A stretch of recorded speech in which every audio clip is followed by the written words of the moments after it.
Alright guys, let's go check out the quail coop and give you guys a tour. So this enclosure is pretty large. It's completely surrounded by chicken wire.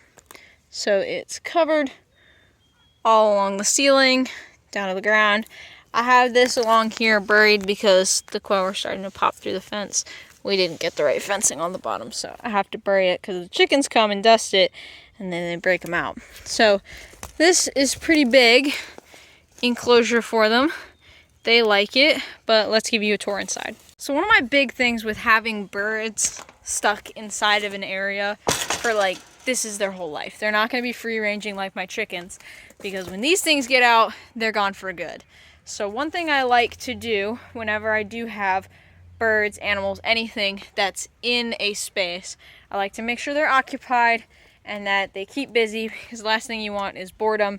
It just causes the birds to die off. Maybe they'll start picking on other animals because they can't take the boredom. So last thing I want is for them to get bored, so I try to keep them busy as much as possible.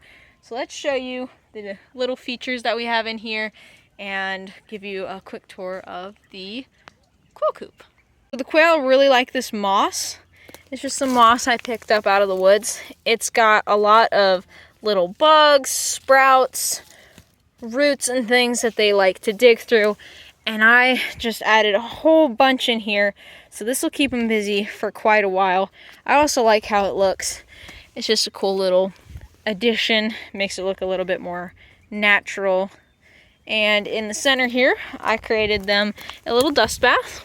It's wood ash and dirt mixed together, so it's surrounded that way it doesn't really spill out. It kind of stays in an area. It looks like they already started using it because it was full last night-ish, and that'll be dusty until it rains, so we'll have to keep filling it. Another very important feature that you need to have with quail is hideouts. These quail... Muffin! Almost killed my quail! Yeah, that's another reason we have the fence covered, because try to kill my babies. Oh my gosh, she just jumped for a bug. You wicked girl. Another important feature to have with your quail pens are hideouts. You need to have areas that they can run into, protect themselves from cats who like to reach their hands through the fence and try to eat them when they shouldn't. You need to have hideouts. I've got some roots and logs here that they can just crawl under, crawl into, find a safe space from danger. Another cool thing I have is I have this pipe here, and this pipe is covered with logs and moss just to make it look natural, but it goes all the way through the back, and they can just walk through there, hide out in there. There's another log that's completely hollowed out. And I like that because, again, it adds to the nature theme that we got going on. I like to keep it looking wild in here because these are some very wild birds. There's another log that they can crawl through. So I really like having these. And the one thing quail don't really use, they kind of just sleep wherever, but we do have a house for them, a coop that they can hide into, and this is where they lay their eggs, eat, drink, and all that stuff. Super simple design, just an easy hinged flip top roof. This allows you to get access to the food and water. We don't really have a game bird mix for them, so I give them some scratch with some added protein. Then their water, it's all hay. They lay their eggs in there. There's the door.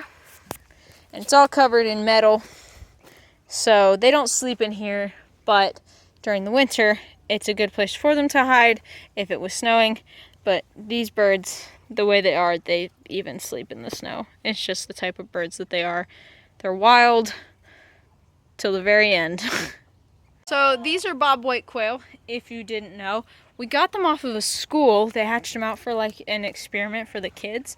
And then there's a whole bunch of them that they had to get rid of. So my dad brought them home. And now we have 3 males, 5 females, I think.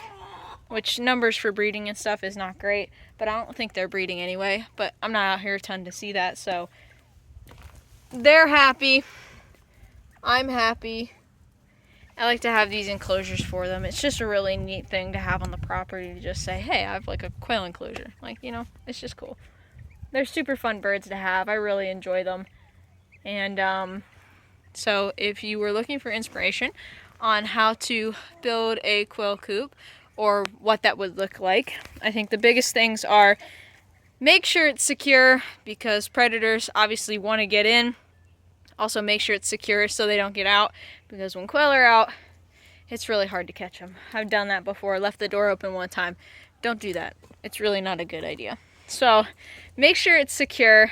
Make sure they have places to hide. That's super important because the way quail are, they run, they hide, they like to scurry into things, small places. They don't roost, so you don't have to worry about that, but they do like to hide in little coves and areas that'll keep them safe.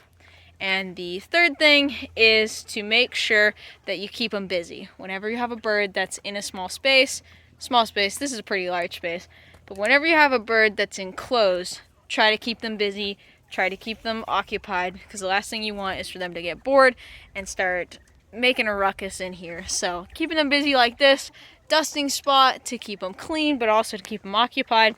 It's just some of the ways that I've chosen to keep my birds busy in this enclosure. So thank you guys for watching. I hope this inspired you, and I will see you guys in the next one. Bye guys.